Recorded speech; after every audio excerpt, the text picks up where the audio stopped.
All right, well, welcome everyone. And this is Steve Sirico with Dance Teacher Web and coming to you from Fairfield, Connecticut from our studio here and setting up the Zoom call this morning. It dawned on me the last time I actually did a Zoom call here in the studio was during COVID, right? And I know how many of you had to go through that whole, shall we call it an adventure, but you kept things going, you kept things afloat.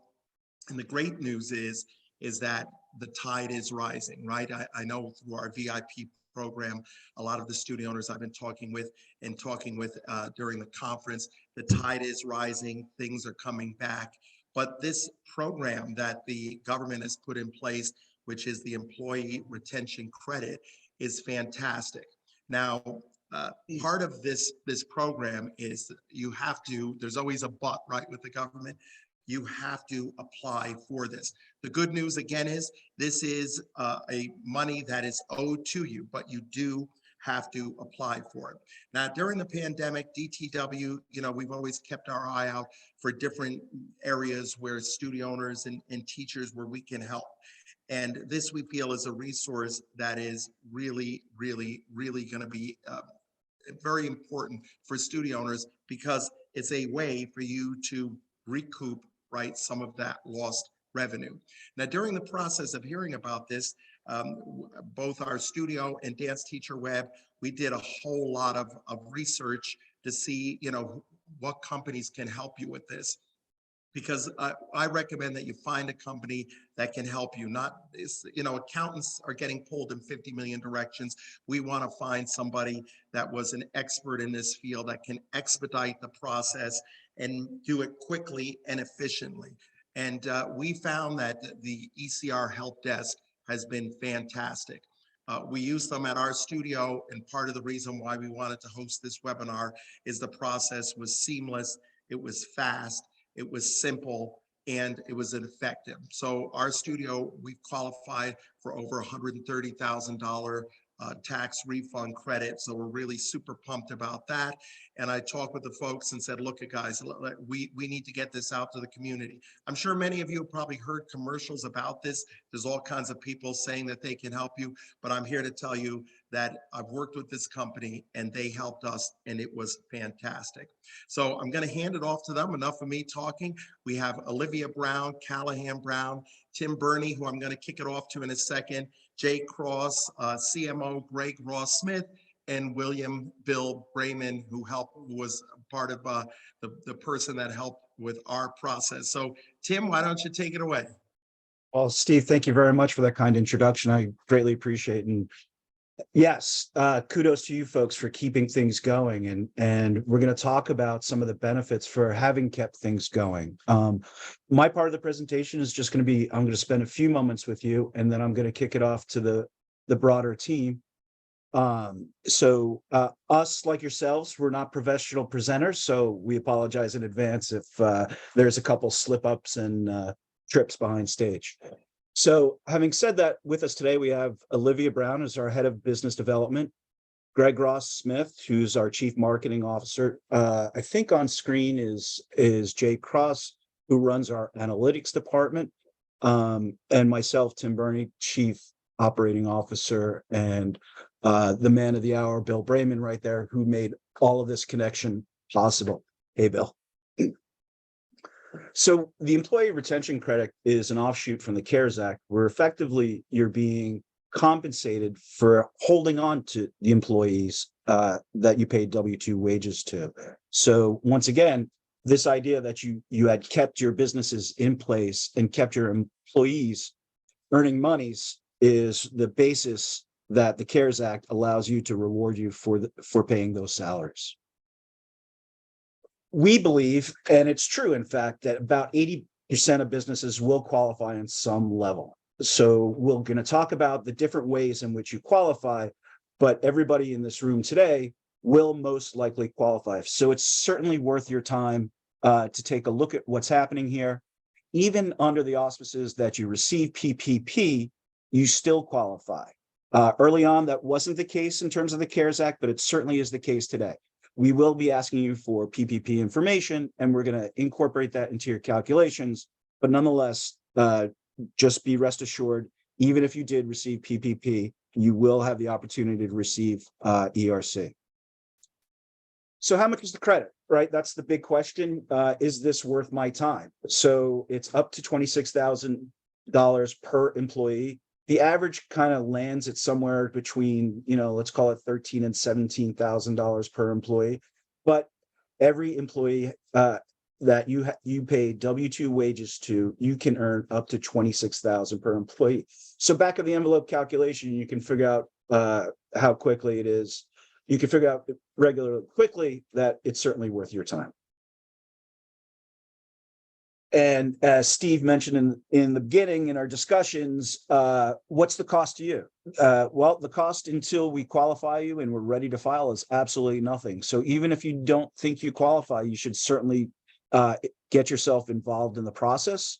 We will take your documentations, which we're going to talk about in a little bit, but we will do all the work in terms of calculating how much you're due.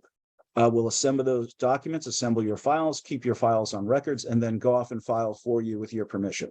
And once again, we don't get paid unless you do. The good folks that you see here from ERC Help Desk, we've been doing this a little while. Everybody here has some industry experience within the fields that we're talking about. Your field in particular is a little bit newer for us, but we're very familiar with talking to business owners, and we'll make it as easy as possible for you. That's all I wanted to talk to you about today, and I'll join you back for the Q&A if appropriate. But I'd like to hand it over to Greg Ross Smith, our Chief Marketing Officer, and probably the person who made it easier for all of us for you to submit your documents. Great, thank you, Tim, and hello, everyone. My name is Greg Ross Smith. I'm the head of marketing here for the ERC Help Desk. What I want to show you today is exactly what you would need to do today, hopefully, in order to get your application started with ERC Help Desk. Now, like Tim said, we've made it really, really easy, and I really think that there's nothing to lose to go through this process. Firstly, to see how much you might qualify for. Then as you get deeper into the process, in what ways you might be able to qualify for the ERC. And then at that point, you can decide whether or not to proceed, whether or not to proceed with ERC Help Desk. All those decisions you can take down the track, but certainly there's nothing to lose to start like this today. And we've made it very, very easy. So let me show you exactly what process you'll go through in order to start getting an estimate and starting to qualify for the ERC credit. So here we go. You've all been provided a link in the email that you received from Steve. And I know that once this webinar is done, another email will go out and it will be posted on Steve's website, that link. Now, that link that you receive is going to take you directly into our website. When you land on the homepage, it will look exactly like this, and you'll notice a green button halfway down. See how much you could claim. When you click on that button, you will then go through a very simple 3-step process to start your application. And I will show you what that 3-step process is on the next slide. Right. So there are 3 steps that you'll go through, like I mentioned, in order to qualify for and allow us to file on your behalf for the ERC tax credit. The first step that you'll go through is a very simple estimate. So we'll simply ask you for your contact details and how many employees on average did you have in 2020 and 2021. Based on that number, we're going to tell you the maximum number that you might be able to claim. And I think that you'll find that number very motivating, as Tim pointed out. At up to $26,000 per W-2 employee, these numbers really can stack up very, very quickly. So you'll have the estimate. Once you've completed the estimate, we'll take you directly into the qualification process. Now, as Tim mentioned, and I will go into a bit more detail in the next slide or two, there are a number of ways that you may be able to qualify. This particular survey, the qualification survey, will give you all the information that you need to understand those ways of qualifying, and will ask you very specific questions that, when answered, will tell you at the end exactly how you qualify, how many quarters you qualify for out of the 6 available, and what your now much more accurate claim amount is going to be. Okay, so that's the qualification process. Once you've done with that, we take you straight through to the document upload section. Now, because we are, in essence, refiling with the IRS on your behalf for a certain part of your tax process for 2020 and 2021, we're going to be asking you for some specific payroll information and tax documentation. Don't worry about remembering that right now. As I said, the survey will give you all of that information at the time you need to know about it. But that's the three-step process. And honestly, if you go through this process from start to finish, it is no longer than a 15 to 20-minute process, which, when the outcome can be $26,000 per employee, is a very, very good return on your investment of time. Okay, so that's the three-step process. I'll give you a little bit more information in the next couple of slides. Right. I mentioned to you that we're going to be asking for some specific payroll and tax information. Just flashing on the screen here, and again, not that you need to remember it, but just that you can be prepared for it. Your 941 payroll tax reports. Now, having filed your taxes in 2020 and 2021, you'll have this form. Or if you used a payroll company, they will have this form. But don't worry about that. We'll guide you through this in the survey. We'll also ask you to be aware of your quarter-by-quarter revenue for 2019, 2020, and 2021. And we'll ask you to give us your PPP information if you claimed PPP for those periods. So that's it on the document side of things. But again, don't remember this. It's going to be presented to you as you go through the process. In the next slide, I will give you a little bit of information as to how one might qualify for the ERC. And there are four main ways. And again, I'm showing this to you for information, but the survey itself with the questions will directly to the right places and help you understand how you qualify. But the first way to qualify is you had a significant revenue reduction in quarters in 2020 and quarters in 2021 versus those same quarters in 2019. So that's revenue reduction.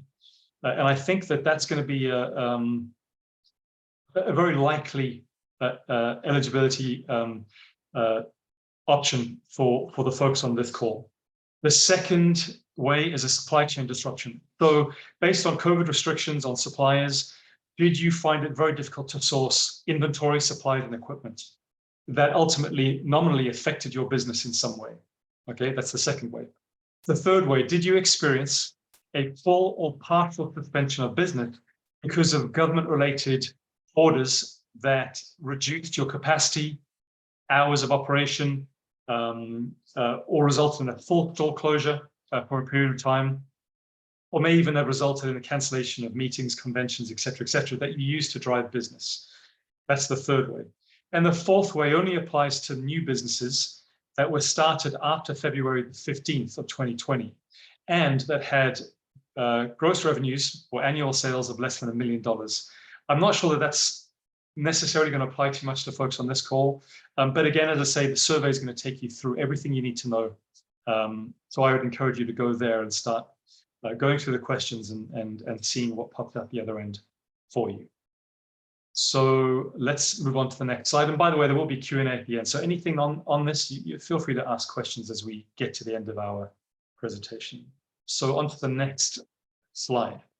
What's going to happen next? Okay, so once you've taken 20 minutes or so to go through the 3 steps that I laid out, the estimator, the qualification, and the document upload, we will then assign an analyst to your file. And we will tell you who that analyst is and give their email address. So you're always going to be in complete touch with that person so that we can handhold you through the process and ask you for anything that may be missing or that needs clarification.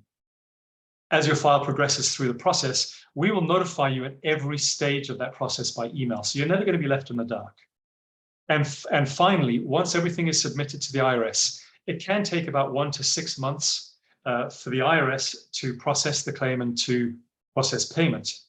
We will continue to keep you updated monthly whilst the IRS is processing your file so that there's never any dead air, so that you never feel like you've been left in the lurch. We're gonna keep in touch with you all the way through. I'm flashing up on the screen there a quick email address, support@erchelpdesk.com. Make a note of it. Feel free to email us if you have any questions as you go through the process, so that you always feel like you have someone that you can reach out to. So that's what happens next. I'd encourage you to take a look at that survey through the link that Steve has sent out, and let's see what you could qualify for. And we're excited to work with you. With all that having been said, we've made it very, very simple, like I mentioned. But we also know that there are some frequently occurring questions that do arise. And I'm going to hand on to Jay Cross, who heads up our analytical team. And he's going to take you through some of those I guess, key questions that arise, so that we can maybe put those to bed and answer them for you before they even arise, to make your experience even more simple. So with that being said, thanks for listening. And Jay, I'll hand it over to you.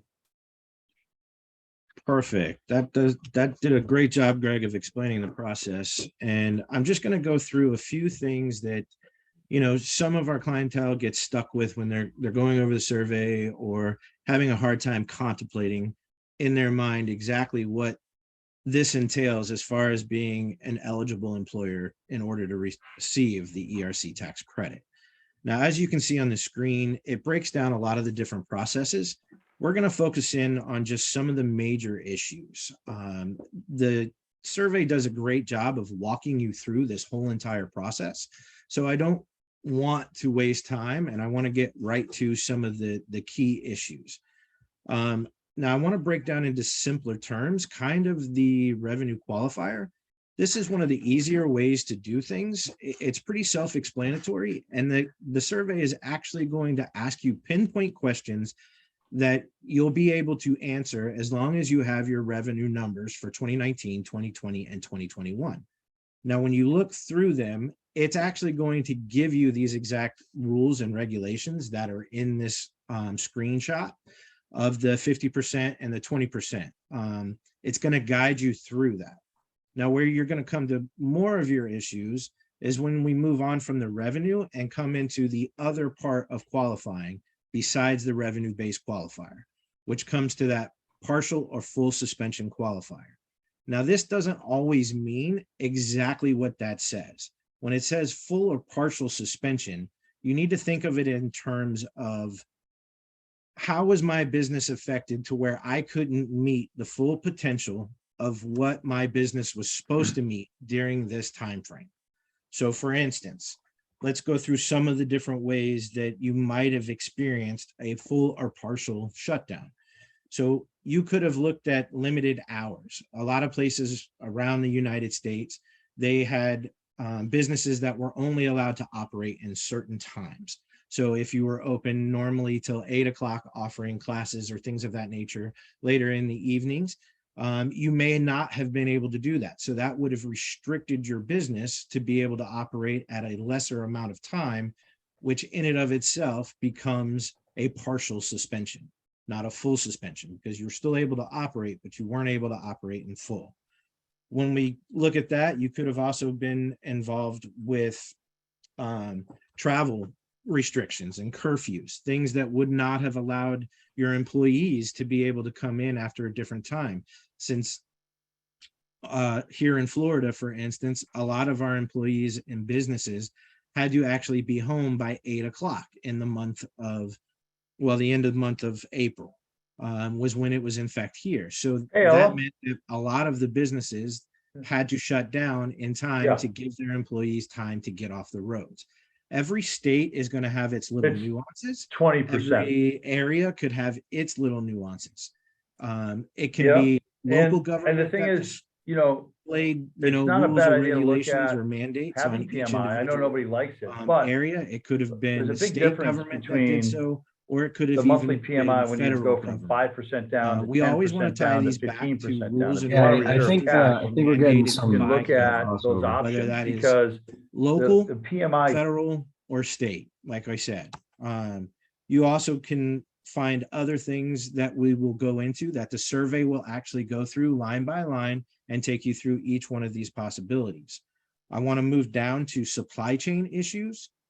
Supply chain issues, these can be a little confusing because some of the things that people think is, oh, my supplies were more expensive, so therefore I didn't buy them. But really, this has to be mandated. So if there were supply chain issues, which may or may not actually be a focus of your industry, it could be things that you could not find a reasonable supplement for whatever it was that you were purchasing. So, and that means that restriction would be tied back to the facility was shut down due to COVID, so they weren't making it. That would be one way that a mandate or restriction actually caused a supply chain issue. Now, if you move down a little bit farther, I'm just going to touch on the recovery startup business because it may or may not apply to you, but I want to make sure that if your business was actually started after February 15th, the only other requirement for that is that you did not actually make $1 million in revenue in 2020. So that would automatically qualify you. We look at that, and then at that point, we would actually be able to file for Q3 and Q4 of 2021.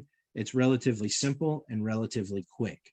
That process start to finish should not take very long. And the survey will actually guide you through all of these different things. It will take you to the exact point in time to answer the questions that are absolutely necessary for you to maximize the amount of refund that you're given and take you through all the way to the end as quickly as possible.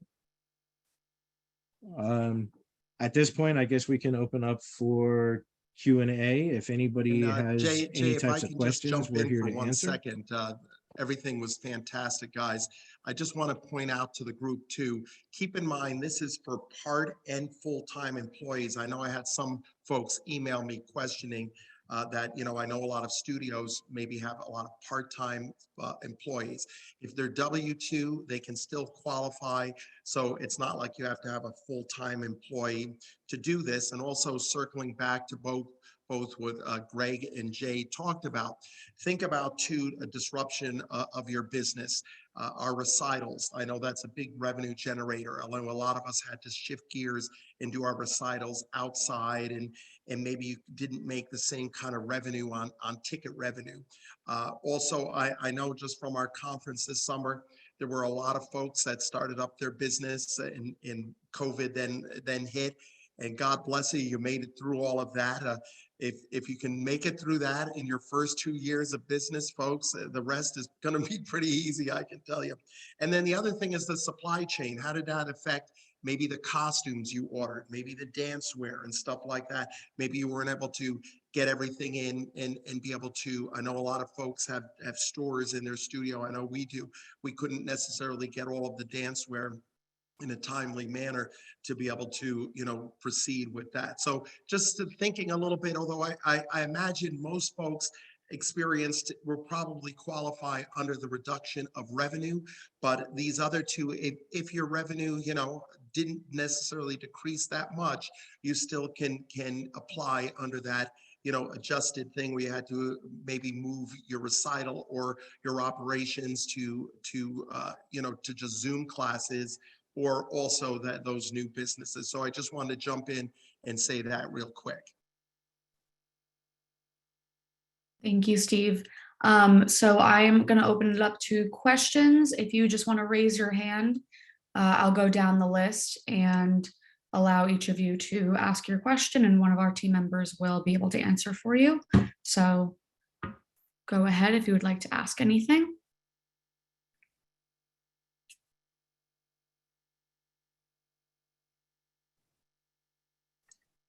Hi, Valerie. Hi, yes, I have a question. So where is the cutoff? So because we're a dance studio, and then every season, some teachers leave and some teachers come, we get new teachers, season being usually like September. Where is the cutoff for how long an employee has to be here? So I have a lot of employees that were here all through 2021, but they're not in 2022. Like, they're not with me any longer, but they were with me through the whole COVID thing. What would be the cutoff there? There's no cutoff. It's whenever their wages were paid. So it's quarter by quarter. We calculate and file by quarter. So whenever that employee's wages were paid, we've had the circumstance before where some, were on for, let's say, quarter 2 and 3 of one year, 1 and 2 of the other. Those are just calculated separately. We just don't include those wages from the quarters where they did not work. Okay, thank you. Okay, anybody else?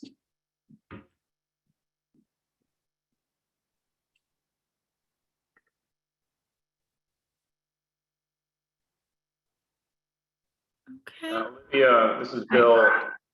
There's a couple questions on chat if you want to check those out. I see. Okay, right now I do have, where'd you go? There was. I see Deborah had a question about when is the deadline. The deadline, so you can amend taxes for up to 3 years, and the quarters fall off starting in this upcoming year. So for 2023, the year of 2020, the quarters will start to fall off after Q2. So because the eligible quarters are Q 2, 3, and 4 of 20 and 1, 2, 3 of 21.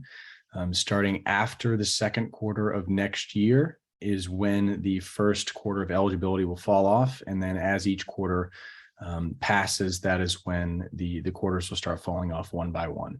But the majority of the funds that you can get for the tax credit actually come in 2021. So for the year of 2020, you can get up to $5,000 per employee for the entire year. Whereas compared to 2021, the tax credit allows $7,000 per employee per quarters 1, 2, and 3.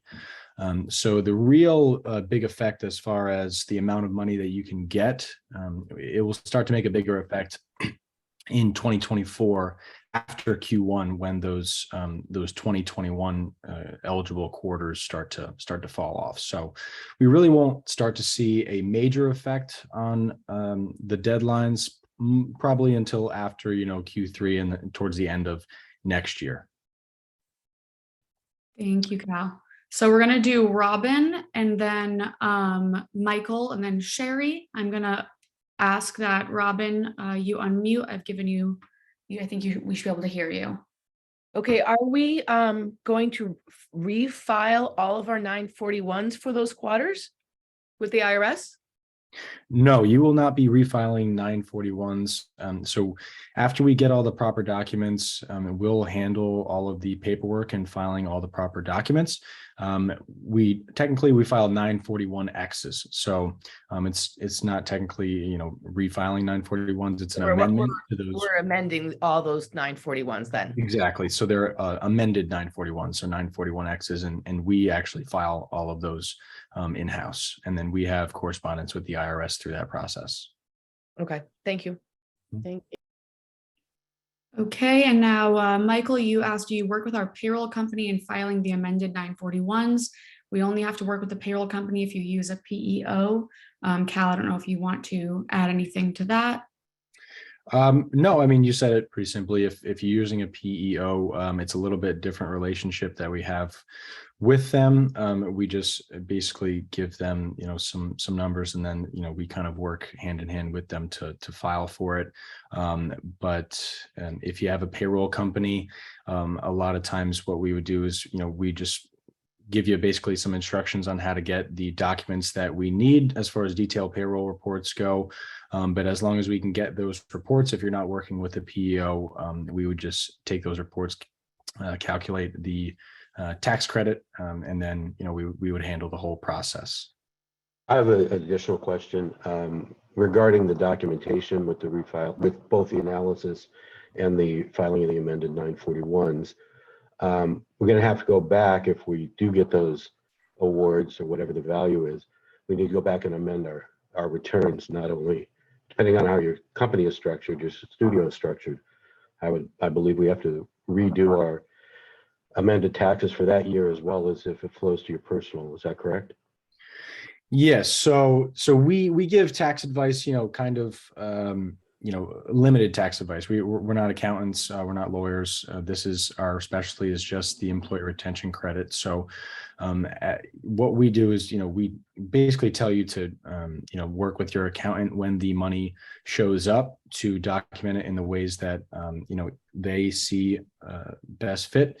But the way that we have spoken, we've spoken with the IRS about how to document the income as it comes in. And sorry, I misspoke there. It's actually not going to be treated as income the way that we understand it so far. And, these things can change as it's, ever changing with the IRS. But the way it was explained to us by the IRS is that it will be a reduction in payroll expenses from either previous years or current years, depending on, from what they've told us, you can file for it either way. You can either amend. But that's still going to cause us to have to refile the taxes for that particular year, whether we got it for 2020 and 2021 or just for one quarter.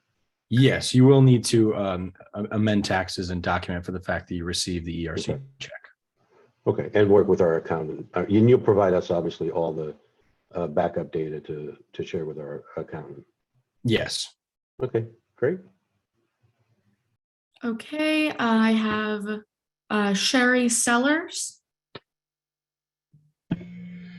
Hi, I just have a quick question regarding the PPP. So I received both rounds of PPP and had that forgiven. So what sort of documentation do I need to get together to present along with my quarterly reports? The PPP information, all we need to know is how much the PPP was, the amount that was given to you, when it was issued, and the amount of time that it was dispersed for, between the 8 to 24 weeks. So it's just the amount and then the number of weeks that you chose to spend those PPP funds. Okay, like the specific dates that I used for the forgiveness. Yes. Okay, thank you. Okay, Michelle Jackman. Yes, I'm coming into this late, but so I had to close my business at the end of 2021. And so I'm just wondering, how will that affect me and my business? Because the funds were just too small. I couldn't recover from the COVID. You can still file for this, retroactively, even if you don't currently own the business. If you were the owner of the business during these years, you can still file and receive these funds. For example, we have filed for companies that either went out of business or they sold, and all you just had to be the owner at the time in which these will be filed for. Okay, great. Because I'm just wondering if that would then be able to cover the loan that I had to take out that I still owe on. Yeah, I mean, if you can choose, however much you would be getting in the credit, you can choose to spend that money in any fashion that you see fit. Okay. And so since I missed the beginning of this, will this be recorded and then I can go back and listen to it again? Yes. Okay, thank you. You're welcome. Yes, we'll be posting this. I'll be sending out another email, and I know the folks at ERC Help Desk will as well. We'll have this up on our blog pages where you can go back and listen to the whole presentation again. Thank you, Steve. Yeah. So we have Valerie, your hand is still up. Do you have another question, or am I just seeing that on my end? Oh, I didn't realize I had to lower my hand. No, it's fine. I just want to make sure that there wasn't a second question. I don't want to miss anything. Okay, so if anyone else has any final questions, you can raise your hand or chat. As of right now, I think that we covered all of the questions we had so far. All right, well, let me just jump in and say again, ladies and gentlemen, I don't recommend companies very often, because I know if there's an issue, you're going to call me up and say, Steve, why did you get me involved with these folks? So I do this again with a lot of confidence. The beautiful part about this is The folks at the ERC Help Desk do this all the time. So they know how to streamline the process. They have a relationship with the IRS. They know the process. They know how to expedite this. And again, as I think it was Greg saying, you know, the whole process takes you, you know, it's so easy to pull up all your reports, whether you use QuickBooks or a payroll company. Getting your 941s is easy, getting your payroll statements for all those quarters, figuring out what your revenue was for each of those quarters. This I know for us, pulling all of the stuff together maybe took, you know, 30 minutes, and then we just easily put it up. And like I said, you know, we were able to bring in over $130,000. So obviously worth, you know, an hour's worth of our time. And the great thing about them, as they said too, is they're going to keep you in the loop and let you know, when what's coming in, you know, when to kind of expect the money to come in as well. And the beautiful part, again, as they were saying, is you don't pay them until you get paid. And let me say that again, because I think that's really important. You don't pay until you get paid. I like those kind of business relationships. So it's easy, it's efficient, it's quick. And folks, this is money that you deserve, and it's money that is owed to you. So why not see if you qualify? And again, it costs you nothing to go through the application process. Do it and see what the deal is. And, you know, you can find out just exactly how much money it's really due to you. I don't know if Olivia, is there any other questions or anybody else wants to say anything? Yeah, thank you, Steve. We do have Carol Ann.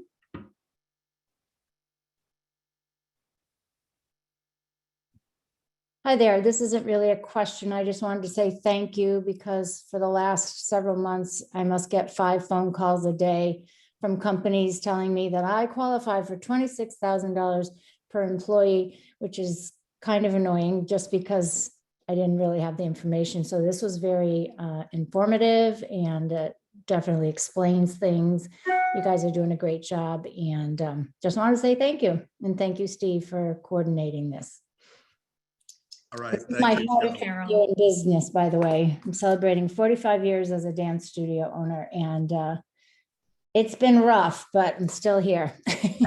Congratulations. Yes, and I know Robin Harrison, who raised her hand a little earlier. I've known her for a long, long time. Her family has a studio up in New Hampshire, and her mom is an absolute incredible individual who started the studio. I think they're going on almost, I want to say, is it 70 years? I think it might be. God bless you, but they've come through it all. Look at here's what I know for sure. The dance teacher community is an amazing community. You all, I know what you've gone through, because we've gone through the same thing. And this is money here for you folks. And who can't use some additional revenue, right? We had to tap the brakes and slow everything down. Now here's a chance for you to recoup some of that money that's out there. So I highly encourage you to jump on this. And again, as Callahan was saying, yes, it is going to be available, but who the heck knows, right? The government every now and again changes stuff, and we know that money, is not. I don't know how much money. I know they have a lot, but who knows when the funds also will dry up. So let's get out in front of this, ladies and gentlemen. This is money that's owed to you, so why not tap into it?